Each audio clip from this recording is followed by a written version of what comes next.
السلام عليكم شباب، كيف حالكم؟ إن شاء الله تكونوا بخير.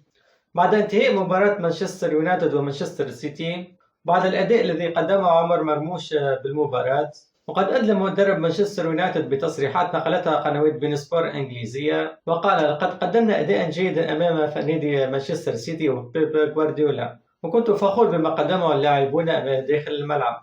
أتيحت لنا العديد الفرص خلال المباراة، وربما لو كنا أكثر دقة في اللمسات الأخيرة كنا سنخرج بنتيجة مختلفة. كنت أعلم أن المباراة أمام مانشستر سيتي ستكون صعبة، فهم يملكون فريقا قوي مليء بالنجوم، كما أن بيب غوارديولا أبرم صفقات مهمة هذا الموسم، ومن بينها تعاقد مع اللاعب عمرو مرموش. أنا أعرف هذا اللاعب جيدا منذ أن كان يلعب في الدوري الألماني.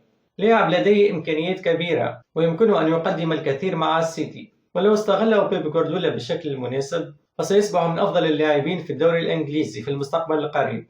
عمرو مرموش لاعب قوي ويمتلك تسديدات قوية. أنا أصف قدم عمرو مرموش بالمدفع، ولديه حاسة هدفية قوية، لكن أعتقد أنه لم يتم تنظيفه بالشكل المناسب في تشكيلة السيتي، وعلى بيب غوارديولا أن يمنحه حرية أكبر داخل الملعب. وبشكل عام كانت مباراة قوية بين فريقين قويين، وأنا سعيد بالأداء الذي قدمه فريقي. لهون شباب نكون وصلنا لآخر مقطع. إن شاء الله الفيديو كان نال إعجابكم.